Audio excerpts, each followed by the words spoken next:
नमस्कार। कक्षा 9वीं गणित में हमने चैप्टर नंबर 10 के प्रमेय 10.6 तक का अध्ययन कर लिया है। अब हम प्रमेय 10.7 समझेंगे। चलिए देखते हैं प्रमेय 10.7 कथन देख लेते हैं। कथन क्या है इस प्रमेय का? एक वृत्त के केंद्र से समदूरस्थ जीवाएं लंबाई में समान होती हैं। एक वृत्त के केंद्र से समदूरस्थ जीवाएं लंबाई में समान होती हैं। लंबाई में समान होती हैं।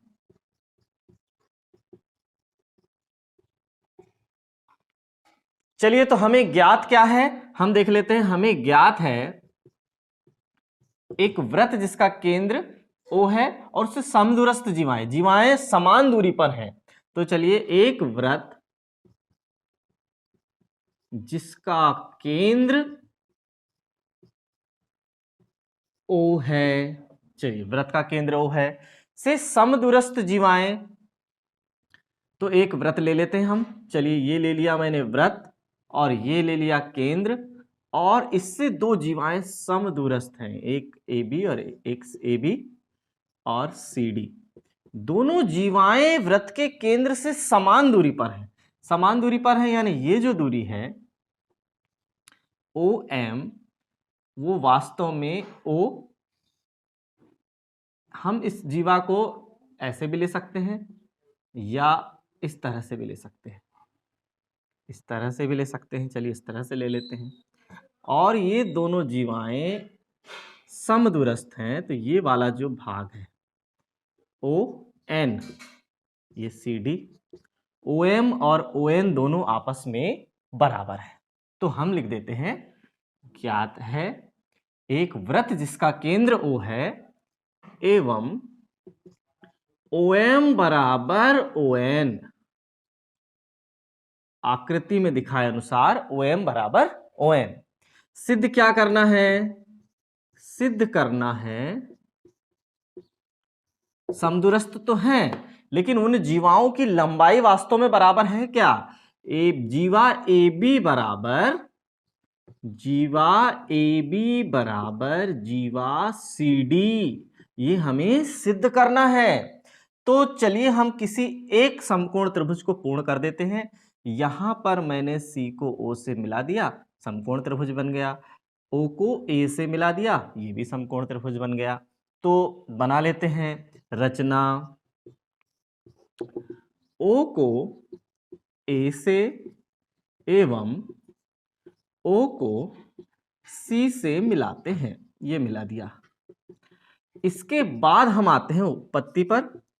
उपपत्ति है, हाँ ध्यान से देखिएगा क्या है उपपत्ति।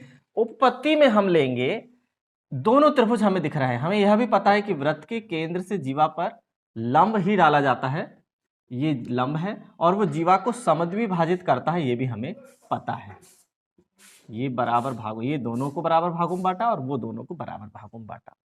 तो हम लेते हैं त्रिभुज OMA एवं त्रिभुज ONC में, और ये लंब होता है। हमें पता है कि वृत्त के केंद्र से जीवा पर जो होता है न्यूनतम दूरी, मतलब जो दूरी होती है वृत्त के केंद्र से, जो जीवा की दूरी होती है, वो वास्तव में जीवा पर लंब होती है।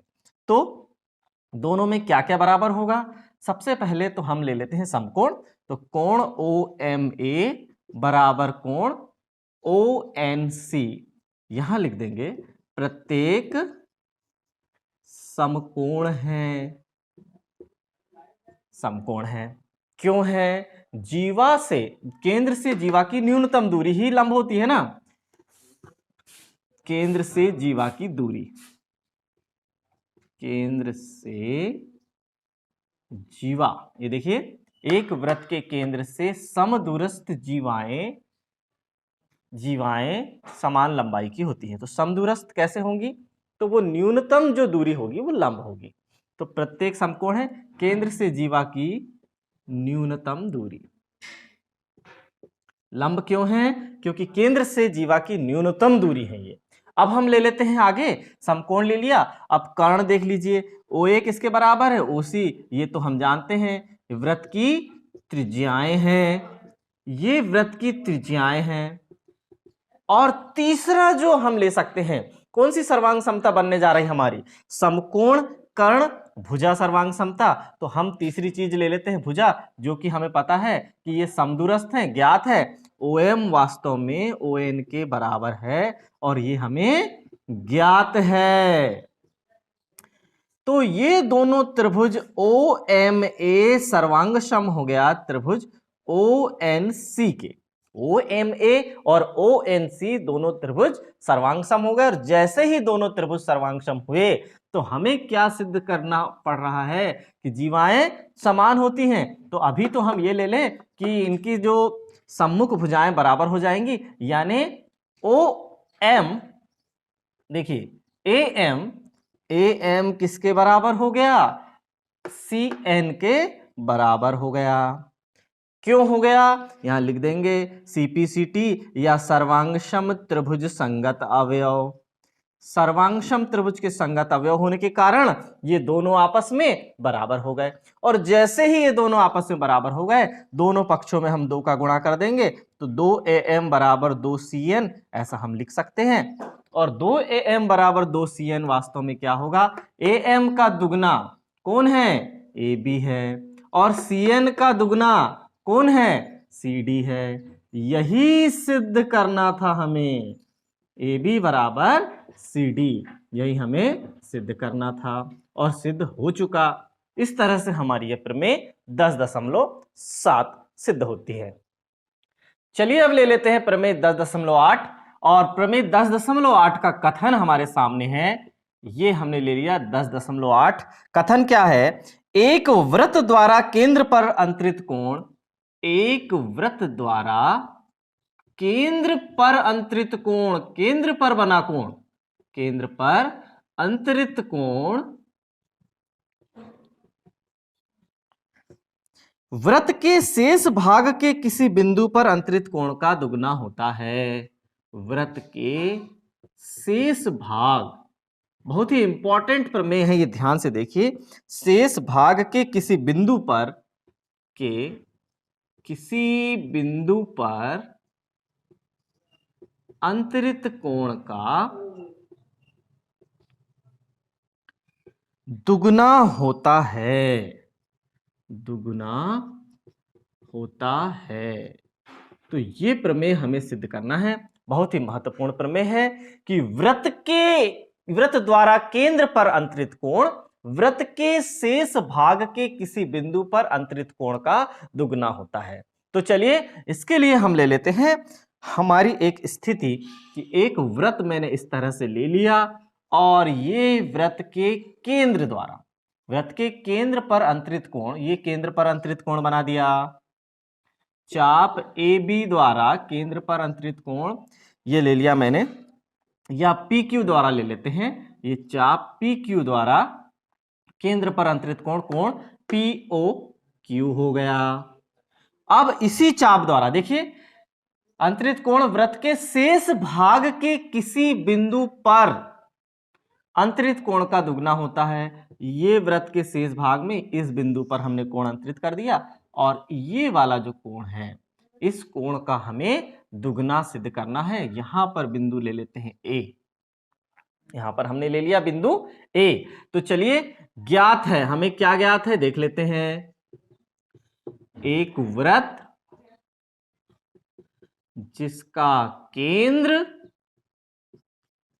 O है, वृत्त के चाप AB द्वारा केंद्र पर अंतरित कोण कितना है? केंद्र पर अंतरित कोण कितना है? कोण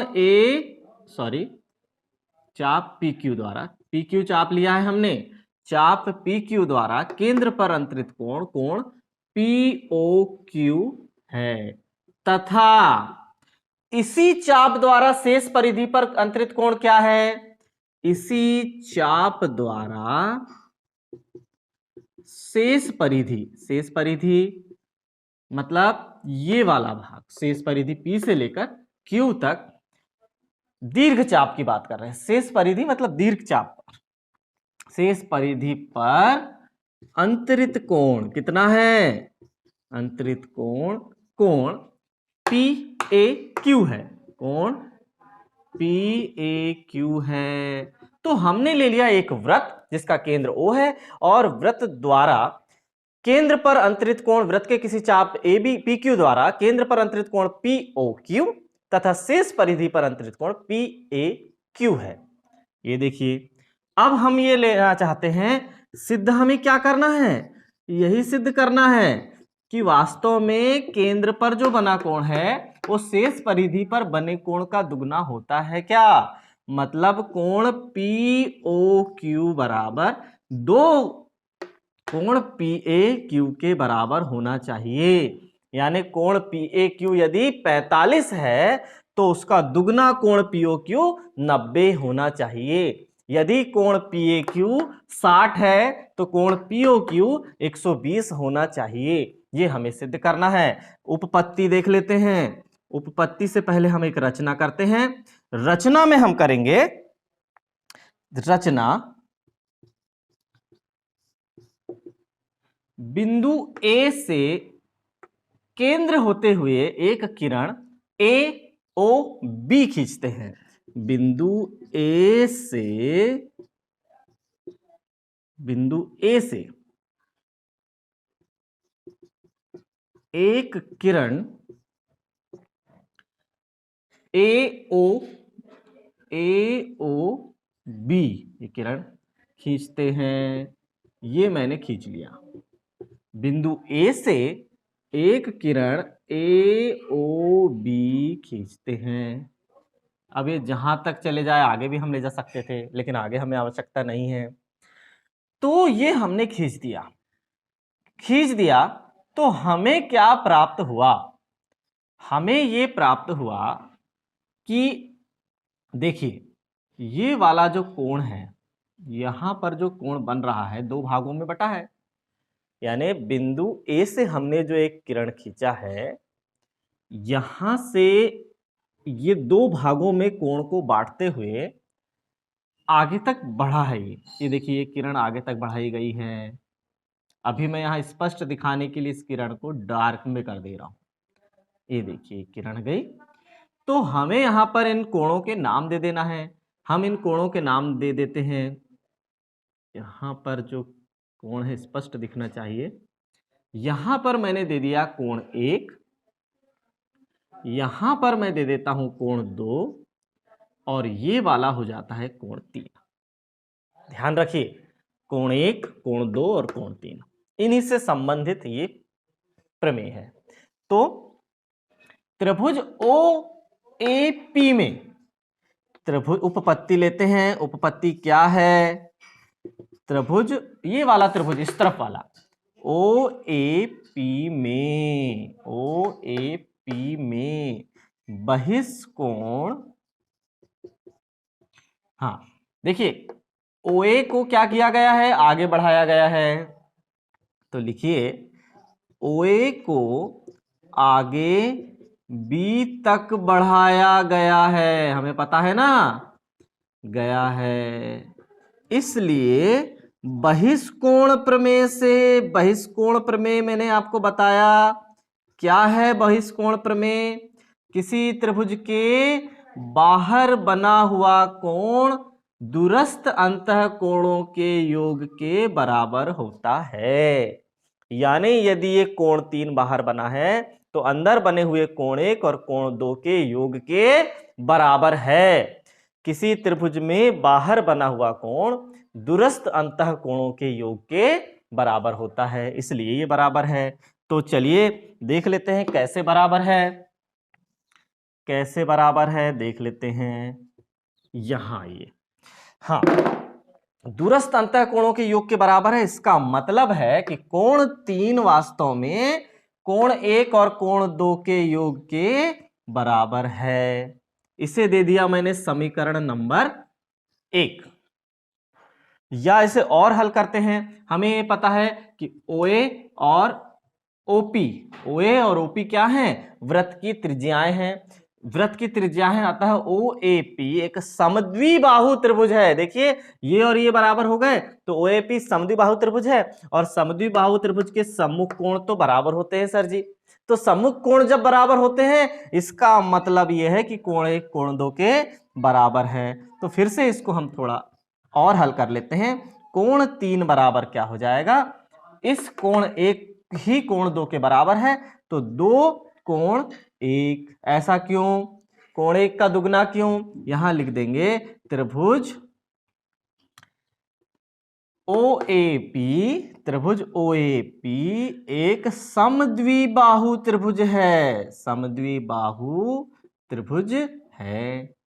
अच्छा, मतलब कोण 3 कोण 1 के दुगने के बराबर हो गया। जब कोण 3 कोण 1 के दुगने के बराबर हो गया तो अब हम ये देख लें इसी प्रकार बस लिखना है हमें। और ये कोण 4, ये कोण 5 और ये कोण 6।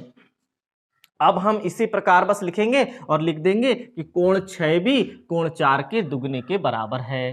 तो लिख देते हैं, क्या लिख देंगे? इसी प्रकार कोण 4 बराबर 2 कोण, देखिए कोण 4 का जब हम दुगना करेंगे तो कोण 6 प्राप्त होगा, यानी कोण 6 बराबर 2 कोण 4। ये दे देंगे हम समीकरण नंबर 2। और समीकरण 1 और 2 को जैसे ही हम जोड़ेंगे तो हमें प्राप्त होगा समीकरण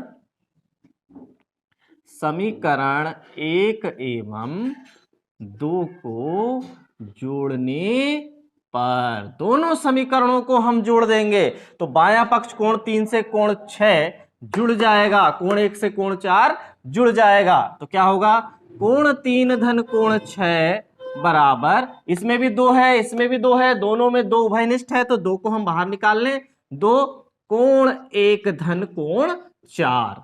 अब हम देखते हैं कि कोण 3 और कोण 6 दोनों को जब हम मिला देंगे तो कौन प्राप्त हो रहा है? कोण POQ प्राप्त हो रहा है, कोण POQ प्राप्त हो रहा है। उसी प्रकार 2 कोण 1 और कोण 4 को जब हम जोड़ देंगे, कोण 1 और कोण 4 को जब हम जोड़ देंगे तो दोनों मिलाकर कोण PAQ प्राप्त हो रहा है, कोण PAQ प्राप्त हो रहा है।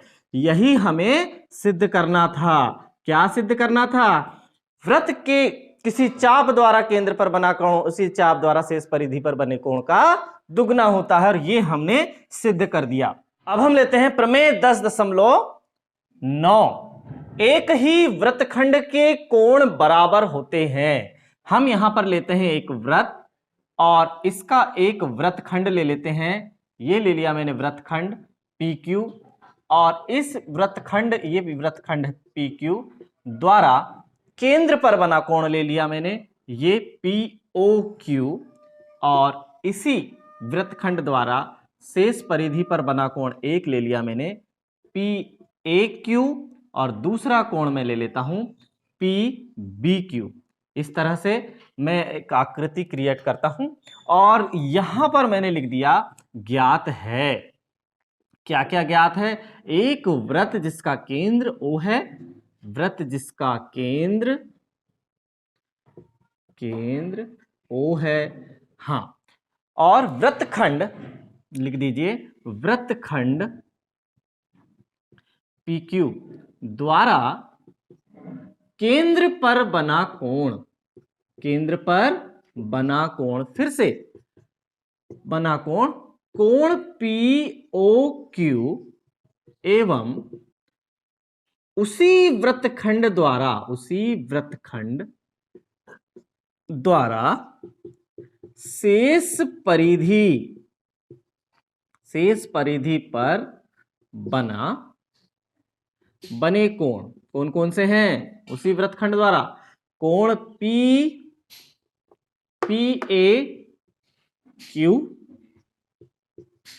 एवं कोण PBQ है, कोण PBQ है। देखिए अब हम लेते हैं, सिद्ध क्या करना है हमें? हमें सिद्ध करना है कि वास्तव में ये जो कोण P सिद्ध करना है, हमें ज्यादा डिटेल नहीं लिखना पड़ता, डिटेल हम दिया है में लिखें, उपपत्ति में लिखें। सिद्ध क्या करना है हमें कि कोण PAQ वास्तव में किसके बराबर है? कोण PBQ के बराबर है। देखिए एक ही वृत्तखंड के कोण बराबर होते हैं, हमें यह सिद्ध करना है कि एक ही वृत्तखंड के कोण बराबर होते हैं, तो ये हमें सिद्ध करना है। उपपत्ति भी ले लेते हैं हम जानते हैं कि, क्या जानते हैं? अभी हमने जाना है, हम जानते हैं कि वृत्त के किसी चाप द्वारा केंद्र पर बना कोण उसी चाप द्वारा शेष परिधि पर बने कोण का दुगुना होता है। उसी चाप द्वारा शेष परिधि पर बने कोण का दुगुना होता है। यानी वृत्त के किसी चाप द्वारा, ये देखिए चाप है, चाप PQ है, केंद्र पर बना कोण उसी चाप द्वारा शेष परिधि पर बने कोण का दुगुना होता है। तो लिख दीजिए सबसे पहले कोण POQ वास्तव में किससे दुगुना है? दो कोण PAQ, समीकरण नंबर 1। इसी प्रकार क्या हो जाएगा? कोण POQ वास्तव में किसके बराबर है? इसी चाप द्वारा शेष परिधि पर बना कोण तो PBQ भी है, दो कोण PBQ दोनों के बराबर हो गया। जब दोनों के लेफ्ट हैंड साइड बराबर है तो दोनों के राइट हैंड साइड भी बराबर हो जाएंगे। दो कोण PAQ बराबर दो कोण PBQ, और दो से दो कैंसिल हो जाएगा। कोण PAQ बराबर कोण PBQ। ये देखिए ये हमारा सिद्ध हो गया, जो हम चाह रहे थे वो हमने सिद्ध कर लिया। अब इसमें हम इसी प्रमेय में हम एक स्थिति लेंगे कि यदि कोण POQ वृत्त का व्यास हो या अर्धवृत्त निर्मित करता हो तो क्या होगा? तो देखिए क्या होगा, यदि यहां पर कर लेते हैं, यदि कोण, या हम लेते हैं चाप PQ अर्धवृत्त हो, क्या हो? अर्धवृत्त हो। यदि चाप PQ अर्धवृत्त हो तो क्या होगा? चाप PQ अर्धवृत्त है तो अर्धवृत्त द्वारा केंद्र पर बना कोण कितना होगा? 180 अंश। अतः कोण POQ बराबर 180 अंश। ये ठीक है, कोण POQ बराबर 180 अंश। तो समीकरण 1 से क्या हो जाएगा? देखिए तब समीकरण 1 से कोण POQ 180 अंश है, रख दीजिए POQ 180 अंश बराबर दो कोण PAQ, तो कोण PAQ को यदि हम अकेला कर देंगे तो 180 के बटे 2 कितना प्राप्त हो जाएगा? 90 अंश। तो हमें यहां लिखेंगे आप स्थिति फर्स्ट, ये सिद्ध करने के बाद करना है, हमें सिद्ध करने के बाद स्थिति फर्स्ट निकालनी है। और यहां पर हमें लिखना पड़ेगा कि अर्धवृत्त है, चूंकि तो यहां लिखना पड़ेगा अर्धवृत्त पर बना कोण समकोण होता है। यहां पर एक नई बात हम इसी प्रमेय में सिद्ध कर सकेंगे।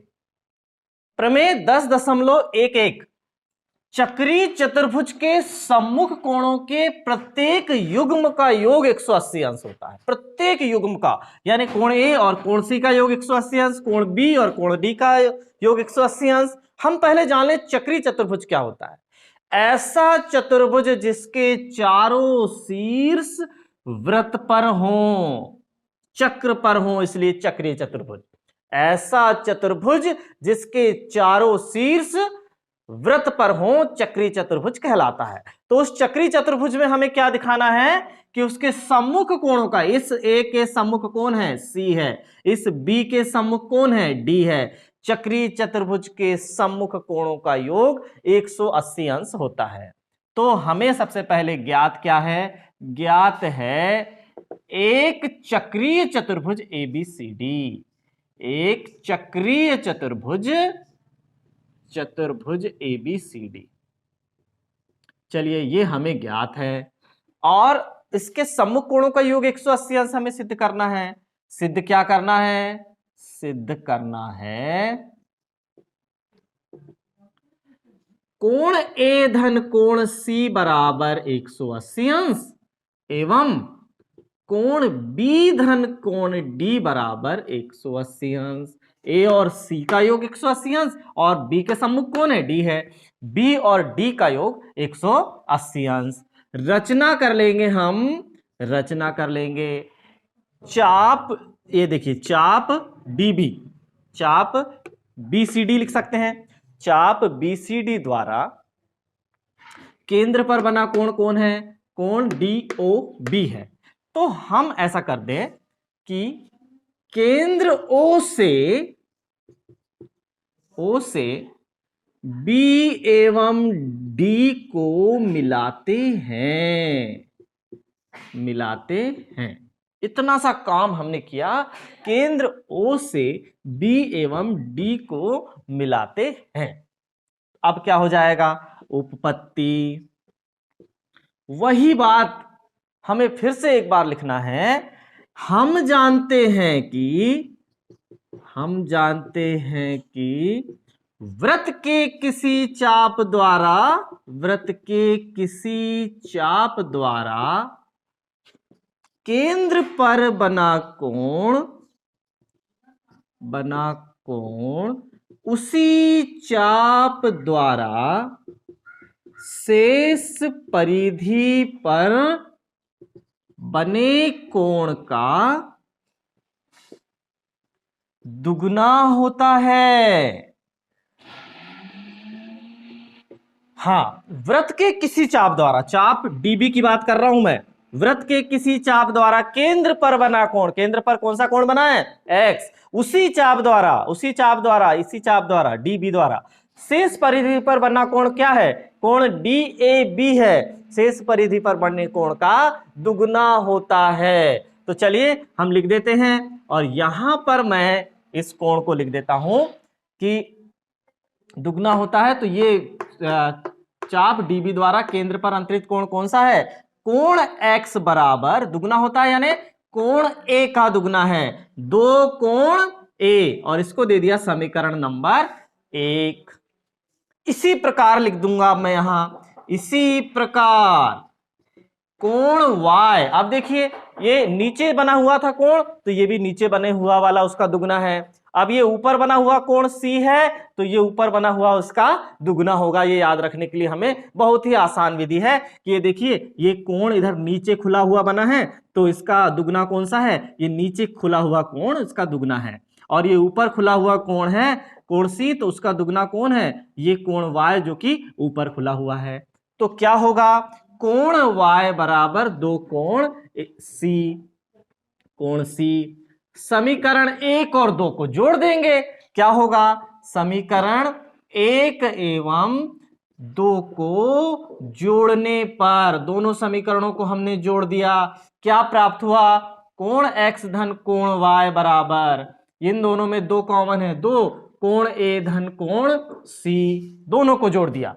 अब कोण x धन कोण y बराबर क्या होगा, वृत्त का संपूर्ण कोण कितने अंश का होता है, 360 अंश का होता है। तो हम लिख देंगे सीधे, चूंकि अब यहां पर मैंने लिख दिया 360 बराबर, ये देखिए 2 है, x और y के स्थान पर लिख दिया मैंने 360, फिर 2 के स्थान पर 2 कोण a धन कोण c, यहां लिख दूंगा मैं, चूंकि वृत्त का केंद्र पर बना संपूर्ण कोण 360 अंश होता है, केंद्र पर बना संपूर्ण कोण 360 अंश होता है। देखिए ये पूरा देखिए वृत्त बन रहा है, तो x और y दोनों का योग 360 अंश होगा। अब तो बात समाप्त हो गई। कोण A धन कोण C और ये 2 इस तरफ आ जाएगा, तो 360 बटे 2 कितना प्राप्त हुआ? 180। तो हमें पता चल गया कि कोण A धन कोण C बराबर 180 अंश, और कोण A और कोण C बराबर 180 अंश। तो इसी प्रकार इसी मेथड का प्रयोग करके हम सिद्ध कर पाएंगे कोण B धन कोण D बराबर भी 180 अंश, और यही हमें सिद्ध करना था। हम सिद्ध कर चुके कि चक्रीय चतुर्भुज के सम्मुख कोणों के प्रत्येक युग्म का योग 180 अंश होता है। चलिए अब समझ लेते हैं प्रश्नावली 10.5 का प्रश्न क्रमांक 1। आकृति में केंद्र O वाले एक वृत्त पर 3 बिंदु A, B और C इस प्रकार है कि कोण BOC बराबर 30 अंश, कोण BOC बराबर 30 अंश तथा कोण AOB बराबर कोण AOB बराबर 60 अंश है। यदि चाप ABC के अतिरिक्त वृत्त पर D एक बिंदु है, तो कोण ADC ज्ञात करना है हमें कि कोण ADC क्या है। चलिए ठीक है, तो हमें ज्ञात क्या है लिख लेते हैं। ज्ञात है चाप ABC द्वारा केंद्र पर बना कोण। चाप ABC द्वारा केंद्र पर बना कोण कौन है? कोण AOC है, कोण AOC है वो वास्तव में। ठीक है, अब सिद्ध करना है। सिद्ध क्या करना है? सिद्ध नहीं करना, यहां पर ज्ञात करना है, तो यहां सिद्ध के स्थान पर हम लिख दें ज्ञात करना है। ज्ञात करना है ADC, कोण ADC बराबर क्वेश्चन मार्क लगा दीजिए। फिर हम यहां पर उपपत्ति ले लेते हैं। उपपत्ति में हम ले लेते हैं कि हम जानते हैं कि वृत्त के किसी चाप द्वारा केंद्र पर बना कोण उसी चाप द्वारा शेष परिधि पर बने कोण का दुगुना होता है। ये हमने ज्ञात है में लिख दिया कि वृत्त के किसी चाप द्वारा केंद्र पर बना कोण उसी चाप द्वारा शेष परिधि पर बने कोण का दुगुना होता है। ये हमने लिख दिया। तो केंद्र पर बना कोण तो हमने लिख दिया था ज्ञात है में। चाप इतने द्वारा केंद्र पर बना कोण कोण AOC है, तथा शेष परिधि पर कौन सा कोण बना है? शेष परिधि पर बना कोण ये भी लिख देते हैं यहां पर। कौन सा है? कोण ADC है। चलिए अब हमें इस प्रमेय के अनुसार कर देना है कि कोण AOC वास्तव में किसका दुगना होता है? कोण ADC का दुगना होता है। ये तो हम जानते हैं। अब हम यहां पर मान रख देंगे। AOC वास्तव में कितना है? कोण AOC कोण AOB धन कोण COB, कोण COB का योग है। इन दोनों का योग कौन है? कोण AOC है। और 2 कोण ADC तो जैसे का वैसा रहेगा। कोण AOB का मान है 60, कोण COB का मान कितना है? 30 बराबर 2 कोण ADC। तो 2 कोण ADC बराबर कितना हो जाएगा? 90 अंश। जब 2 कोण ADC का मान 90 अंश हो जाएगा तो कोण ADC कितना होगा? 90 बटे 2 मतलब 45 अंश। कोण ADC बराबर 45 अंश। यही हमारा आंसर है। और इस तरह से हमें इस पूरे वृत्त से संबंधित प्रश्नावली 10.5 को हल करना है। तो आज की क्लास हम यहीं समाप्त करते हैं। धन्यवाद।